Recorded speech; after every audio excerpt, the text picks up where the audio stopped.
Bismillahirrahmanirrahim. Assalamualaikum warahmatullahi taala wabarakatuh. Berita Al-Hijrah 4 Oktober bersama saya Aziza Arifin dan jurubahasa isyarat Ahmad Hafiz Azamuddin. Dan berikut tajuk utama malam ini. Operasi bersepadu beras putih tempatan sasar kilang, pemborong dan peruncit. Juga jalan tidak berturap, lebih 50 penduduk bermandi debu.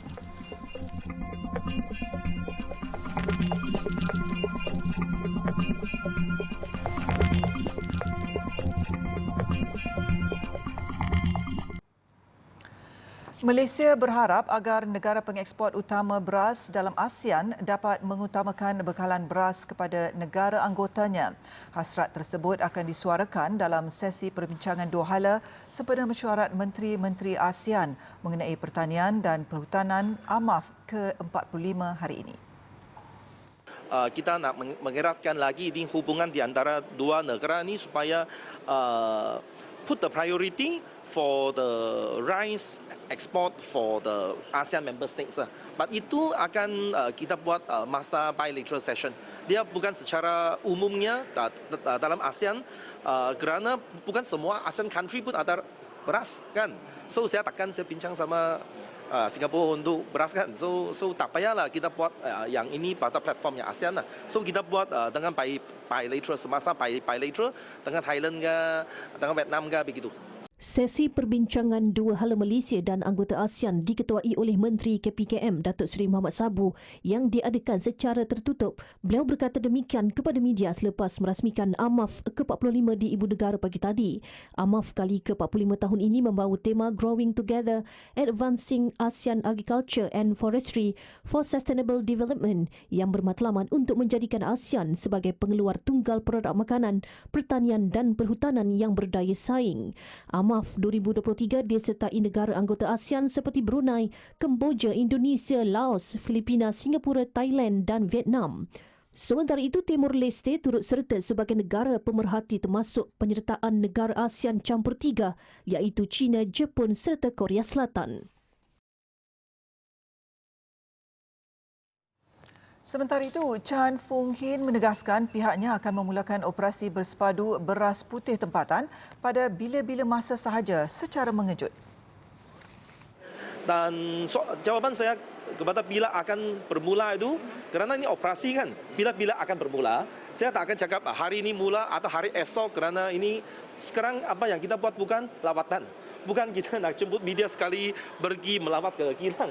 So apa yang kita akan lakukan tu for time being, we will treat it as a highly private and confidential lah. So, BPT akan tertumpu kepada penguatkuasaan di semua peringkat rantaian pembekalan BPT bermula dari kilang dan stor pemborong beras. Tambahnya, OPS berkenaan juga melibatkan Badan Kawal Selia Padi dan Beras KPKM, penguatkuasa Kementerian Perdagangan Dalam Negeri dan Kelestarian Hidup, Polis Diraja Malaysia, Jabatan Kastam Diraja Malaysia serta Jabatan Perkhidmatan Kuarantin dan Pemeriksaan Malaysia.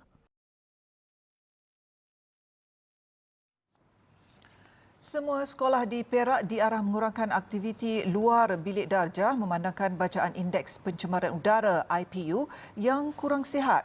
Esko Kesihatan Perak A. Sivanesan berkata arahan itu dikeluarkan bagi memastikan pelajar sekolah tidak terdedah kepada jerebu terutama di sebelah petang.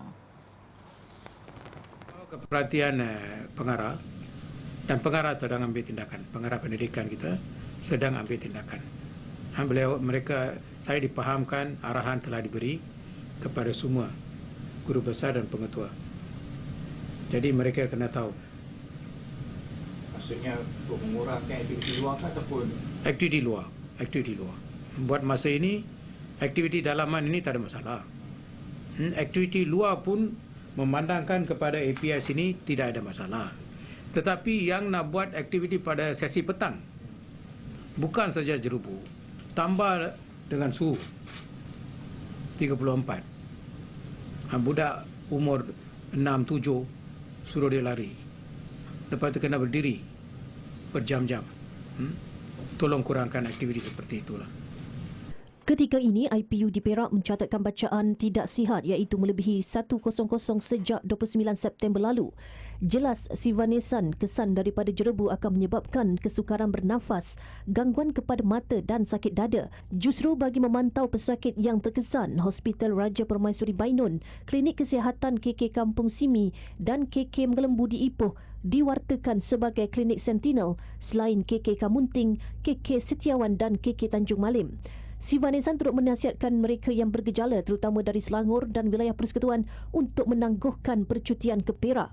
Beliau berkata demikian dalam sidang media di Ipoh hari ini. Lebih 50 penduduk di Kampung Cerang, Cina, Marang terpaksa bermandi debu gara-gara jalan yang terletak kira-kira 500 meter dari kawasan perumahan mereka berlubang dan tidak berturap. Lain pula ketika hujan di mana laluan tersebut berlumpur dan longkang rumah turut tertimbus akibat selut dan pasir dari jalan tersebut. Menurut penduduk Zulkifli Saad, keadaan akan lebih teruk sekiranya hujan lebat di mana air bertakung pada lubang jalan dan menyebabkan kenderaan penduduk tersangkut. Situasi itu telah berlarutan sejak 7 tahun lalu, namun tiada tindakan dibuat sehingga ini meskipun aduan telah dibuat. Mengalami orang panggil hujan lumpur dan jalan dan keadaan jalan pun menyebabkan kereta-kereta ataupun kenderaan kami rosak, sangkut dan atas inisiatif kawasan penduduk kita telah buat tambak batu tapi tidak memadailah. Masalah itu bukan sahaja menyebabkan kenderaan mereka kotor, malah berdepan risiko keselamatan. Kalau debu kuat, tahap kesihatan kita pun terjejas dengan anak kecil lagi. Bimbang. Kalau musim hujan, kereta ke apa ke habis kotor. Rosok, tiap-tiap hari basuh. Selain masalah jalan yang tidak berturap, penduduk juga bimbang dengan runtuhan tanah bukit berhampiran laluan mereka. Malah limpahan air juga akan memasuki kediaman penduduk berhampiran. Jadi air pula mengalir sampai ke bawah. Kita orang bawah tu jadi masuk dalam pagar dia, masuk dalam rumah pagar air merah tu. Kalau kita ni hari-hari duk adak daripada atas ni nak turun ke bawah ni, habis kereta rosak. Justru mereka merayu agar tindakan segera diambil pihak berkaitan agar masalah dan kebimbangan mereka dapat diselesaikan. Wanita tempatan yang memandu kereta BMW secara melawan arus di lebuhraya Tun Dr. Lim Chong Yu, Georgetown, Ahad lepas memberi alasan panik sehingga masuk ke laluan bertentangan sebelum terlibat kemalangan. Ketua Polis Pulau Pinang, Datuk Khaw Kok Chin berkata, wanita berumur 41 tahun yang bekerja sebagai pegawai bank dikatakan tersalah jalan selepas menjamu selera di sebuah restoran di persiaran Karpal-Sink. Wanita itu mendakwa tersilap jalan dan panik sebelum masuk ke laluan bertentangan di lebuhraya Tun Dr. Lim Chong Yu menghala ke Jambatan Pulau Pinang dan memandu kira-kira 5 km sebelum terlibat kemalangan dengan kereta Pro 2 Beza. Pemandu wanita itu turut mendakwa tidak tahu untuk berpatah balik dan meneruskan perjalanan, namun siasatan lanjut masih dijalankan. Khaw berkata wanita itu kini masih dirawat di sebuah hospital swasta dan mengalami sesak nafas serta pening. Dalam kemalangan kira-kira jam 12.30 tengah malam di susur keluar Jambatan Pulau Pinang menghala ke pusat bandar itu, seorang lelaki warga tempatan berusia 22 tahun yang memandu kereta jenis Pro 2 Beza mengalami kecederaan pada abdomen selepas keretanya bertembung dengan BMW itu. Kemalangan itu disiasat di bawah Seksyen 42, Kurungan 1 Akta Pengangkutan Jalan APJ 1987.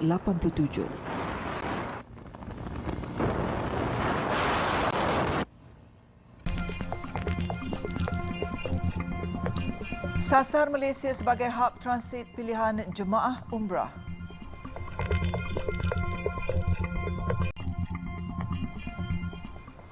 Alhamdulillah bertemu kembali.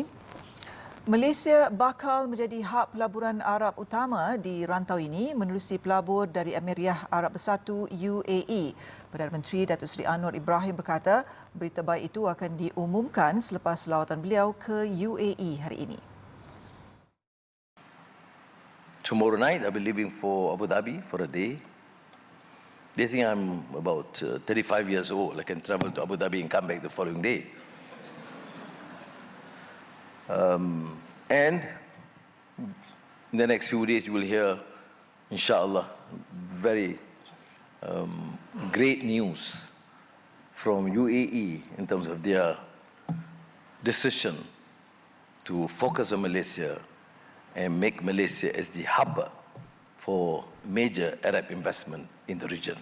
Beliau berkata demikian ketika berucap pada Forum Khazanah Megatrends atau KMF. Datuk Seri Anwar yang juga Menteri Kewangan turut menyeru pemimpin politik, profesional dan syarikat berkaitan kerajaan GLC untuk memberi tumpuan kepada isu pusat dalam tadbir urus kerana ia adalah teras dalam pengurusan ekonomi yang lebih baik.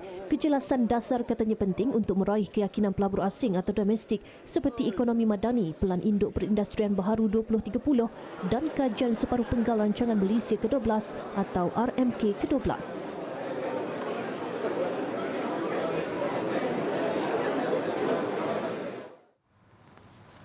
Malaysia dan Arab Saudi mengadakan perbincangan berhubung usaha menjadikan Malaysia sebagai hub transit pilihan untuk jemaah umrah yang melakukan perjalanan ke Arab Saudi melalui lapangan terbang antarabangsa Kuala Lumpur KLIA.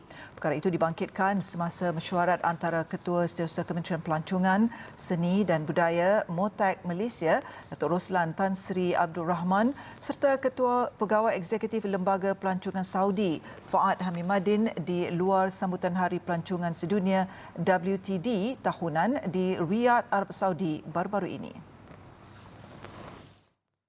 MOTAC dalam kenyataan hari ini berkata, mesyuarat itu membincangkan bidang-bidang yang dilihat berpotensi untuk kerjasama antara Malaysia dan Arab Saudi bagi manfaat bersama khususnya berkaitan usaha kerajaan untuk meletakkan Malaysia sebagai hub transit pilihan bagi jemaah umrah yang melakukan perjalanan ke Arab Saudi melalui KLIA. Menteri Pelancongan, Seni dan Budaya Datuk Seri Tiong King Sing pada 18 Julai lepas berkata, MOTAC yakin inisiatif bagi menjadikan Malaysia sebagai hub serantau bagi jemaah umrah akan dapat memacu dan melonjakkan industri pelancongan negara. Tiong berkata, Malaysia juga boleh menawarkan pakej pelancongan mesra Muslim kepada jemaah haji yang secara tidak langsung dapat meningkatkan pendapatan negara dan memperkenalkan Malaysia sebagai destinasi pelancongan Muslim global.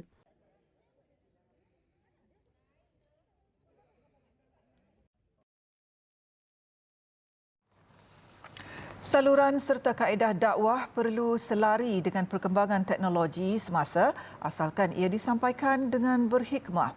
Menyedari bahawa fungsi media sosial khususnya TikTok bukan hanya sekadar alat penghubung, platformnya yang semakin digemari perlu dimanfaatkan sebaiknya bagi menyebar ilmu serta kebaikan.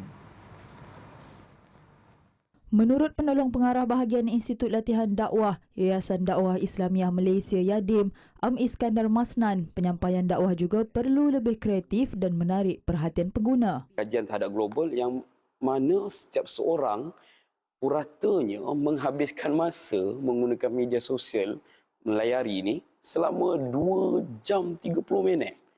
Tapi kalau khususnya dekat Malaysia, dikhususkan orang Malaysia ini, mereka ini lebih lagi, lebih setengah jam, jadi 3 jam. Jadi itulah, kalau kita tak gunakan ruang dan peluang ini untuk mendekati masyarakat, rugi sangat-sangat. Ialah sebab apa kalau kita nak duduk dalam ceramah 2 jam tu, boleh jadi masyarakat ni kan hanyut kan. Kita cakap, dia pun tak dengar, kita cakap tak tahu siapa yang dengar kan. Jadi macam tu. Tapi kalau menggunakan media sosial ni, mereka boleh guna sehingga 2 jam keinginannya tu. Jadi rugi kalau kita tak cuba selitkan konten-konten yang mana mampu memberi impak dalam kehidupan masyarakat masa kini. Beliau berkata, jika platform media sosial itu tidak dibanjiri dengan mesej dakwah serta Islam, masyarakat akan mudah hanyut dengan anasir serta serangan ideologi yang mungkin boleh menyesatkan. Dalam pada itu, pendakwah Muhammad Hassan Adli Yahya yang aktif berkongsi tentang Islam di Facebook mengakui usaha tersebut berhasil apabila videonya mendapat tontonan tinggi serta bersifat interaktif. Boleh kata hampir beberapa jam ni seharian kita ni memang menggunakan TikTok, ya, Facebook, Instagram dan sebagainya. Oleh kerana itu saya sendiri pun pernah tengok satu live yang dibuat oleh dia bukan agamawan, seorang yang dia nak bercakap tentang agama tetapi dia cakap perkara yang salah. Bila orang tanya soalan dekat dalam satu live dia buat di TikTok, ya, dia buat satu live kemudian orang tanya soalan, jawapan dia boleh kata memang nyata salah. Oleh kerana itu perlu sangat agamawan masuk dalam menggunakan aplikasi TikTok untuk siaran dakwah. Lebih terkesan katanya apabila ada pengguna yang membatalkan niatnya untuk bercerai selepas menonton video yang dikongsikannya. Ada, ya, saya dapatlah beberapa soalan daripada isteri-isteri yang menceritakan tentang masalah. Arab Saudi menyatakan minat untuk mempelajari usaha Malaysia berhubung inisiatif keselamatan jalan raya yang ditekankan terutamanya melalui kempen My Jalan yang sedang giat dilaksanakan di seluruh negara. Selain Arab Saudi, Kazakhstan juga berhasrat untuk membawa masuk kepakaran Malaysia dalam membina, membangun dan menguruskan infrastruktur pelabuhan di republik itu. Hasrat dan minat itu disuarakan kedua-dua negara tersebut ketika mengadakan kunjungan hormat bersama Menteri Kerja Raya Datuk Seri Alexander Nantalinggi di Prague, Republik Czech sempena Kongres Jalan Sedunia ke-27 2023, anjuran Persatuan Tetap Kongres Jalan Antarabangsa. Menerusi pertemuan bersama delegasi Arab Saudi, kedua-dua negara bertekad untuk memperkukuhkan kerjasama strategik dalam aspek keselamatan dan penyelenggaraan jalan. Datuk Seri Alexander dalam pada itu turut mengalu-alukan hasrat Kazakhstan untuk menggunakan kepakaran Malaysia sekaligus dapat membuka peluang pelaburan kepada kedua-dua negara. Jelas Datuk Alexander, cadangan tersebut akan dibincangkan di peringkat kementerian dan agensi berkaitan sebelum dipertimbangkan di peringkat kabinet.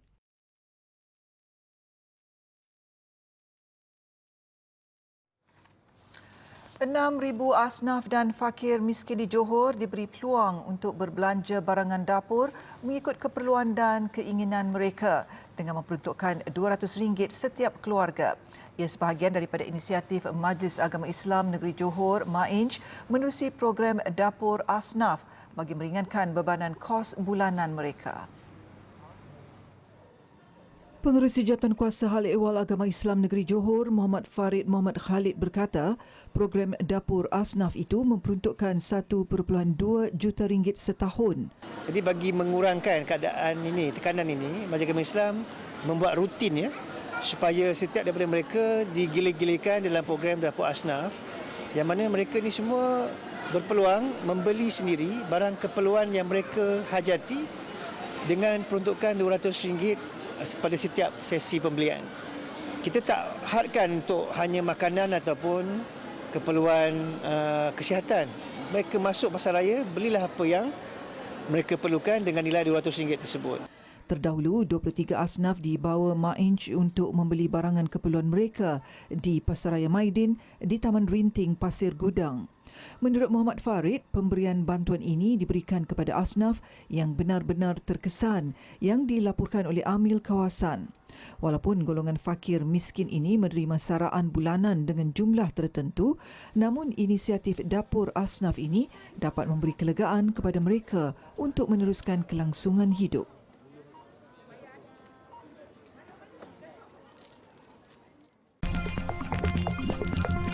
Bas terjunam, 21 nyawa melayang. Alhamdulillah, bertemu kembali. Kita beralih ke perkembangan luar negara. Suspek utama dalam tragedi timbakan rambang di Siam Paragon Mall, Bangkok dilaporkan mempunyai masalah mental. Remaja berusia 14 tahun itu mendakwa terdengar bisikan agar menembak orang. Dalam tragedi sekitar 4.50 petang semalam, 3 orang awam terbunuh manakala 4 lagi cedera. 2 maut membabitkan 2 wanita, seorang wanita warga Cina dan seorang warga Myanmar. Ketua Polis Thailand, Torsak Sukwimol berkata, suspek remaja itu telah ditahan susulan insiden. Remaja itu juga tidak melawan ketika ditahan dan dalam keadaan keliru. Suspek merupakan pesakit di Hospital Raja Viti dan dilaporkan tidak mengambil ubat sebelum kejadian. Siam Paragon Mall merupakan salah satu lokasi beli belah utama dan popular di kalangan pelancong asing dan rakyat tempatan. Insiden berlaku hanya beberapa hari sebelum rakyat Thai memperingati ulang tahun pertama pembunuhan beramai-ramai terbesar dalam sejarah negara itu pada 6 Oktober tahun lepas di pusat asuhan di utara negara itu yang membunuh 36 orang termasuk 24 kanak-kanak.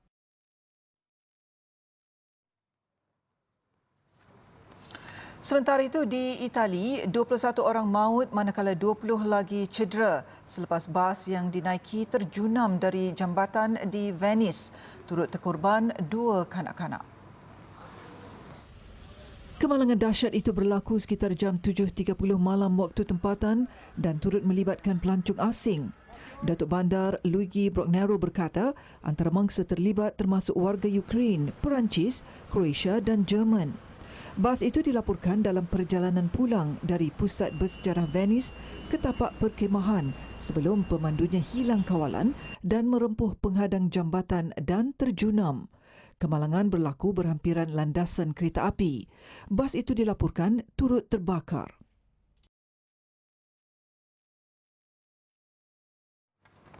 Di Nigeria, sekurang-kurangnya 37 nyawa melayang selepas sebuah kilang penapisan minyak haram di wilayah Delta Niger meletup. Insiden berlaku di kawasan Imohua ketika kilang itu sedang memproses minyak mentah.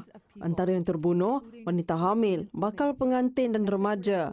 Pasukan bomba bertungkus lumus padamkan kebakaran dan punca insiden disiasat.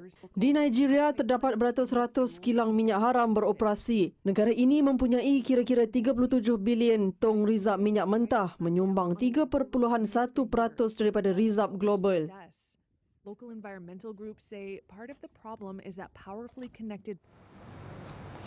Sementara itu, di India, 23 askar negara itu hilang selepas hujan lebat yang mengakibatkan banjir lumpur melanda wilayah pergunungan Sikkim. Operasi mencari dan menyelamat sedang giat dijalankan. Selain mangsa, beberapa kenderaan tentera juga tenggelam di bawah lumpur. Kawasan terpencil itu terletak berhampiran sempadan India dengan Nepal. Difahamkan air yang dilepaskan dari empangan Chungtang turut menyebabkan banjir bertambah buruk dengan air naik 4.5 meter lebih tinggi berbanding biasa.